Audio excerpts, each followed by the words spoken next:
Please welcome from eGain, Arvind Gopal.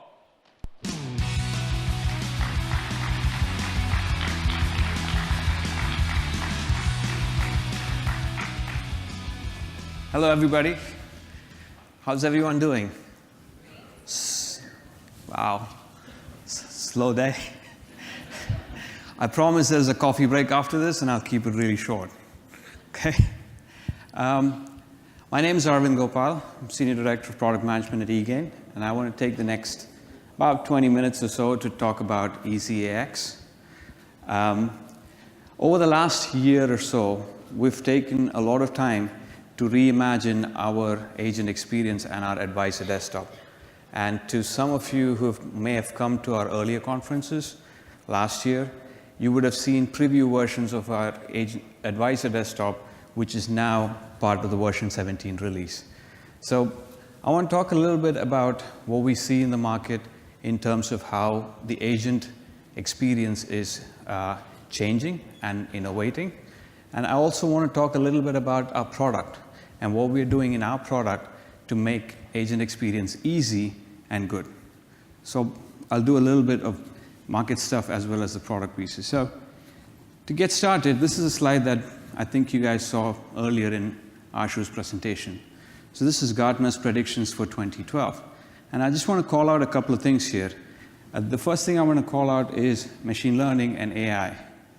A large part of the interactions that come into a contact center are going to go through some sort of a machine learning and AI system, which means a lot of the easy stuff is going to be taken away by automation. Right? The second thing I want to call out here is the amount of new channels that are coming into the contact center. These may be social media-based channels. These may be just messaging-based channels that are now being seen as core contact center channels. So for example, one of the examples is SMS. For the longest time, SMS and contact center never really went together. SMS was something you used to contact your friends. But now contact centers are seeing SMS as a channel that customers prefer and want to use. So we're seeing an onboarding of a lot of channels into the contact center. And the last thing I want to call out over here is while we see the phone communication go down and the significant portion of the communication is still going to be human-based. A large part of communication is still going to come into the contact center. The contact center agent is still going to be responsible for those interactions. So what does this mean in terms of agent experience? So for agents, one, they need to be more digital. As you see, the volume of phone calls into the contact center will go down over the next 5 to 6 years. And however, the volume of human interactions are going to stay almost the same. So it's just the channel is going to switch out of the phone world into a more digital world. Agents will need to deal with tasks that are more complex. And this goes to the first point where we said that a significant portion of the interactions will involve AI or machine learning. So a lot of the simple tasks like your password resets, which hit the contact center today, they will move into an AI-based system, which can take care of those interactions. And agents will continue to be the highest cost in the contact center. 44% of interactions will still come to a human, which means they are still going to be the highest cost for a contact center. So making agents efficient, empowering agents to do their tasks faster and easier is still going to be a high priority, still going to save you in costs over the long term. Just quickly to look at what customer expectations are along the same lines over the same period. Customers today, they expect a connected experience. They expect a personalized experience. So when I call into a call center, if I'm using my phone number to call in, I expect them to know who I am. I don't want them to ask me who I am. I expect them to know what products I have because they have my phone number, they have my account information, they should know that. I expect them to know what orders I have placed. To the point, I almost expect them to know what I'm calling about. So that's the kind of service that customers expect. Customers, and I think we heard Lara speak in the beginning, they are loyal to experiences, not necessarily to brands. A bad experience will make a customer more disloyal much more quickly than a good experience makes a customer loyal. So they're loyal to experiences. And the minute an experience starts going down, they will be willing to switch brands. And they seek easy experiences. They want their experiences to be easy. So essentially, agent experience at this point is more important than it has ever been, because you need to service an increasingly digital customer who expects a connected experience. Your agents need to be digital. They need to handle more complex tasks. So the agent experience is critical in providing a good customer experience to your end customers. Now, just quickly, let's take a look at who your agents are today. What is the general profile of an agent? And I think Ashu covered this in his presentation at the beginning of the day. I'll just quickly go over it. The new generation agents, Gen Z as we call it, they're born digital. They're not aware of a life where internet doesn't exist. They've always seen the internet. They've always had Google. They're used to searching to find information. They don't want to remember things because they're used to finding information easily. You just Google for it and you get what you're looking for and you proceed from there. So they're not interested in training. They don't want to guess. They want things to be guided. They want things to be organized for them. Because they've been born into the digital world, they expect things to be automated. They expect things that should be connected to be connected together. They don't expect to be the person who has to make those connections. And lastly, they're used to very easy to use innovative tools because of the advent of social media, so the Facebooks, the Instagram tools that people use, the mobile devices that people use. They're used to tools that are extremely easy and innovative. They expect their work tools to behave the same way. They do not expect to sit through hours of training to understand how that work tool works. So they expect it to be extremely innovative. So what we are seeing is a shift in how contact centers are transforming to adapt to the new digital customer, the new agent who expects everything to be automated and connected, and provide an improved digital experience to the end customer. So let's take a look at some of these shifts that we're seeing in the contact center. So the first question is, how do agents solve a problem? How do agents process a query that comes in to the contact center? Today, okay, I got some laughs and some shakes. It's good. Let me explain. A lot of systems today put all the information that they have, that the agent will ever need, in front of the agent. But it's a lot of information. There are 15 different applications open in front of the agent screen. The question comes in. They have to kind of know how to navigate through all the different applications to figure out which one's actually going to provide them the answer they need to deliver to their customer. Right? It's an information overload for the agent. This process relies heavily on the ability of agent to recall patterns. So whether it be patterns they learned in training, or it be patterns that they have experienced during their tenure as an agent. It relies on the agent's ability to recall those patterns and figure out, okay, this type of query, this is what I did before, and this application is going to have the answer to it, and this is how I'm going to process it. So a lot of reliance on training. What ends up happening is it builds silos of expertise. Certain agents process certain kinds of queries much faster because they know the easy way to get past all the different applications. So the shift we're seeing is from stare to solve. So what's the difference between stare and solve? In solve, instead of sending all the information the agent's way and trying to get the agent to figure out how to process the information, you surface the information in a contextual manner when it's relevant. You don't send all the information across to the agent, only the information that's relevant for the call that he's processing right now. And instead of letting the agents navigate through a bunch of applications, you guide the agent to a solution by providing them with a step-by-step guidance on where they're going next. What that leads to is your ability to get to a point where you can pretty much put any agent in front of any call. I realize that's a big step, but it is a possibility if you have a fully guided setup within your contact center. So now let's switch tracks a little bit to see how this would pan out in an application, in a real application scenario, right? So these are screenshots from the current Advisor desktop. And if you've not been to the demo booths, these are all things that we could show you at the various demo booths today. So the first two screens are screens of either a call or a chat interaction coming into the contact center. As soon as the interaction comes in, we bootstrap a knowledge session with a guided process. All of the context, the guided process is personalized. It's personalized based on who the agent is, what the type of query is, and which channel it came in from.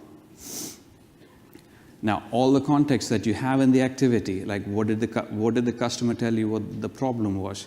Where is the customer contacting you from? What is the phone number of the customer? What kind of device is the customer using? Everything can be transferred as is into the guided session. And we can use all of that information to try and resolve that query. So, continuing to guide, we've already transferred all the information in to start the guidance. The next step is we dip into all the third-party systems that may be required to solve the query. We collect that information. We go in and pick up information like, is this customer a gold customer? Does he have a special status that would allow him to do something different? All of that information can also be collected and fed into the guided system. The level of guidance that we provide can also be adjusted. So one of the things you might think of when we do this level of guidance is, but some of my agents are experts. They don't want to go through all these steps. They don't have to. For experts, we can program the same guidance in a way where it just gets completely out of the way, asking only the relevant questions so they can step through the process much faster. Whereas if it's a new agent, you probably want them to go through every single step. So it can be set up to do that. And you can also see things like we give them explicit instructions like do this, say this, etc., which can be used to completely script how the agent handles that call. And all of this is done using the CBR engine.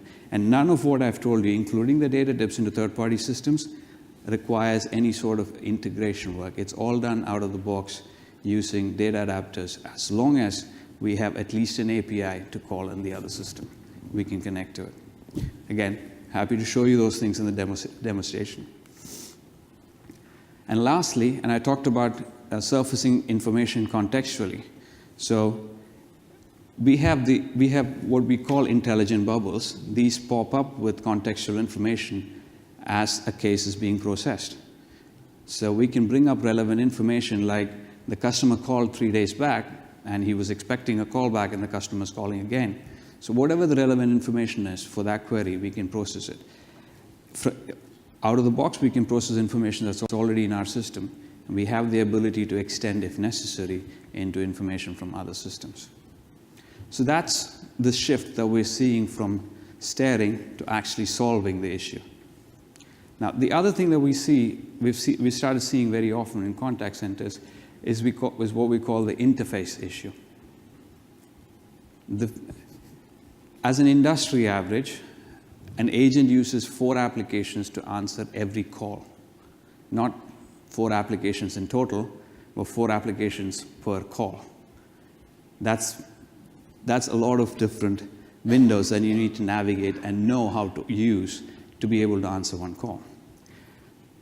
And we have seen different people at varying degrees of success try to build interfaces that would handle the entire call. The one thing that we've noticed is when we say one interface, it doesn't mean the same interface. Your agent has a primary task. Your contact center agent, probably their primary task is to sit and chat with customers on the chat channel. They need to be on an interface that's primarily designed for chat. But the idea is you should be able to bring all the information into the interface so that they never have to leave it and go into another interface. The same way, you may have a field agent who's talking directly one-on-one with customers. Their primary interface might be a CRM system. And the idea is you should be able to get all your call center information into that interface. So it's not necessarily the same interface, but it is the one interface that makes most sense to that agent and getting all of that information there. So again, switching gears a little bit, let's see how this pans out in the application. So these are a few screenshots from our advisor desktop again. What you will notice is that this desktop is designed to handle all channels. So it can handle phones, chats, emails, social, etc. It's the same interface that the agent has to deal with. You set the channels you're available. You can set permissions on which channels, which agents can process, etc. But it's one interface that handles all channels.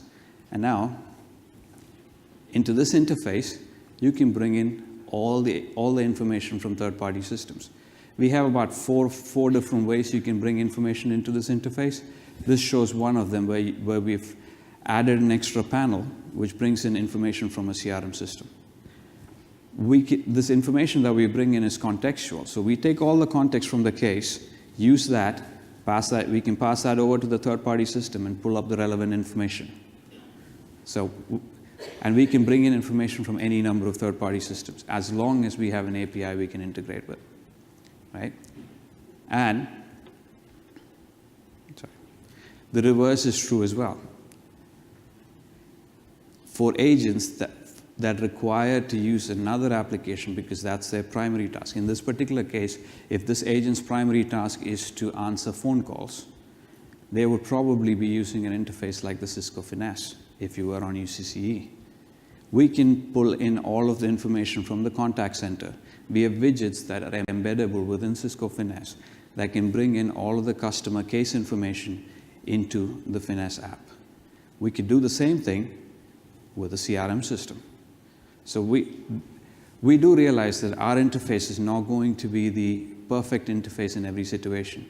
So we have the ability to bring data in where that interface is the right interface for the agent. We have the ability to pick data from that interface and take it to another system where another system is the right interface for the agent at that time. So let's go back to shifts that we see happening. The next shift that we see happening is contact centers today, or most contact centers today, are digital aware. And what we mean by digital aware is they provide their customers with a choice of channels that they can contact in. A lot of them digital, and in addition to the voice channel. Customers can contact the organization in any channel that they are available in. But the risk that they run is once you're in a channel, you're kind of stuck with that channel. If you switch out to another channel, you risk losing context. Other than in some specific cases where that switches can be made, in most cases, if you, for example, if you come into a phone channel and you want to switch yourself out to a chat channel, you risk losing context of everything that you've told the phone agent. And you have to start over again. Right? The shift we are seeing in contact centers is moving from digital aware to digital first. So what do we mean by digital first? By digital first, we mean instead of a choice of channels, you use the channel of choice. The customer gets to pick the channel of choice, and the organization goes out and meets them at the channel of choice.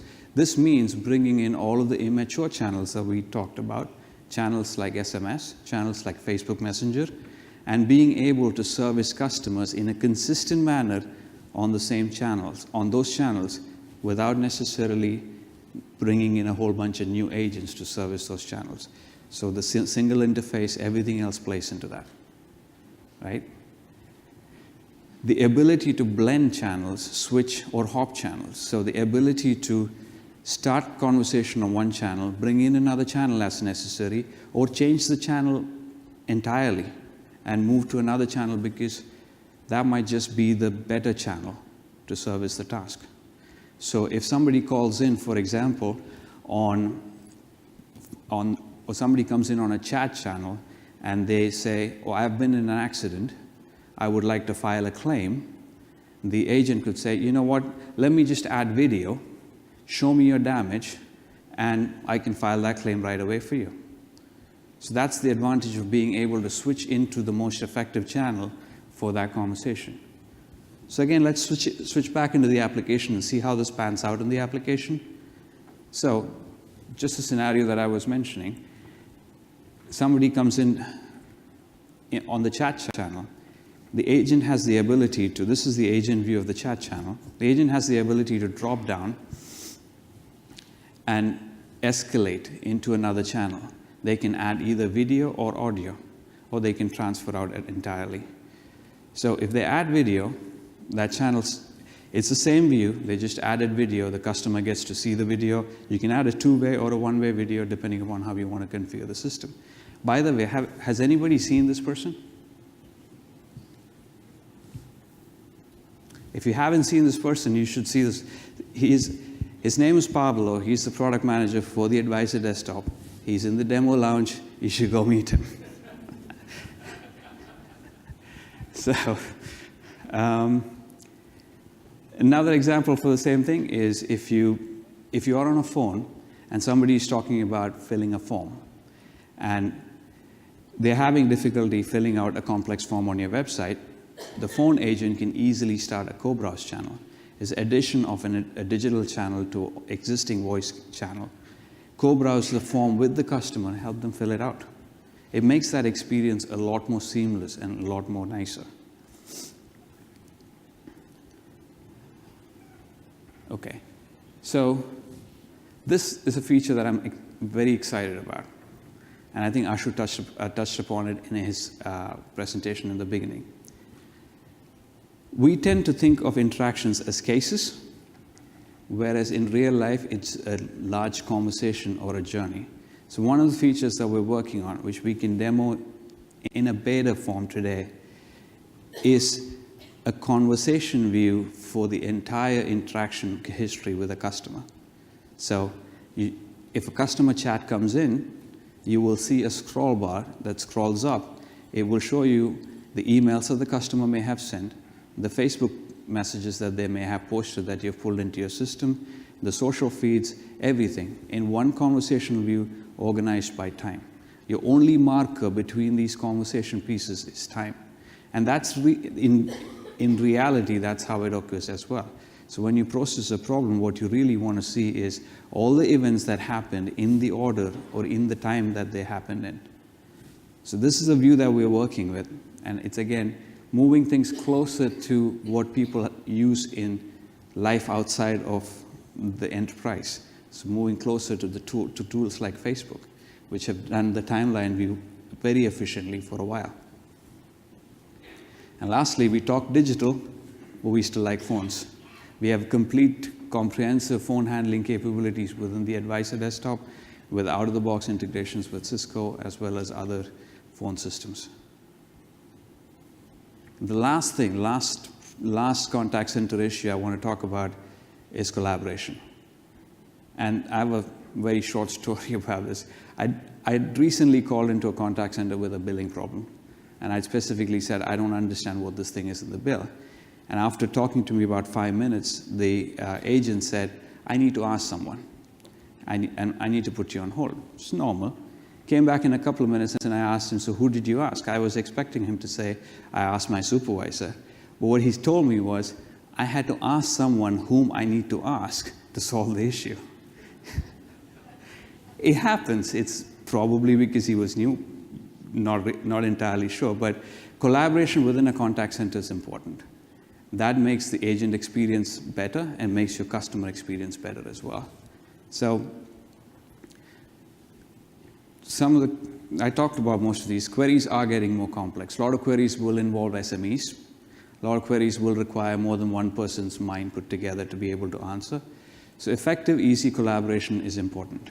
And let's just quickly switch over to the application and see how it can be done within the application. So at any point while processing a query, you have the ability to select any piece of text, right-click, and you get 3 options. Click to solve, click to suggest, and click to ask. If you click to ask, we can send a broadcast message to a predefined group that says that just ask the question, which is basically the sentence you highlighted. It's just that easy. Send a query out, hopefully get an answer quickly, and solve the customer's issue. Right? The click to solve will launch a knowledge base for you, and click to suggest will suggest that as something to be added to the knowledge base for the future. But click to ask essentially starts your collaboration session. We also have an entire internal chat setup built for collaboration. So if you click on the internal chat, it will bring up a list of all the people that are in the system with the small green dot indicators indicating whether they're available for collaboration or not. So you know if somebody's available, click on the start chat, and you can start chatting with them. It's just that easy. And lastly, in collaboration, what I want to touch on is supercharging transfers and conference. Now, transfers and conferences, I think you heard a lot of talk about it in the first session. They're not necessarily things you want to do, but if you have to do a transfer, it's not a new concept either. Most applications successfully transfer the case as well as the case notes to the next agent. But question is, if you are halfway through working a problem with your customer, if you're halfway down troubleshooting a problem, is that process going to be transferred as is, or do you have to start from the beginning when you get to the next agent? Within the advisor desktop, if you're using a guidance session, and if the first agent answering the call has walked you halfway through the guidance session, we will transfer the guidance session as is with all the answers to the second agent. So they can start at exactly the point the first agent left off without having to answer any of the questions before that. So we call that supercharging transfers and conferences. So that's mostly about collaboration.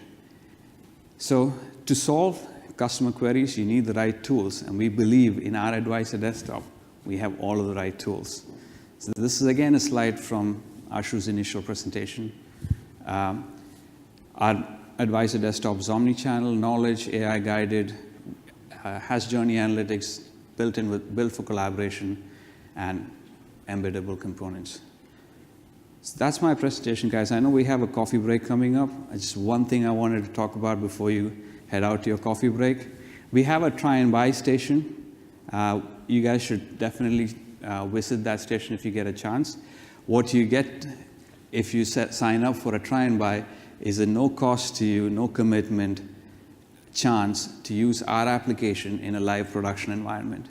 So there's the booth's right outside the door. If you get a chance, pay a visit. They'll be happy to show you what they can set up a try and buy for, in what time frame, and what KPIs you can measure out of it. That's all from you guys. Thank you very much.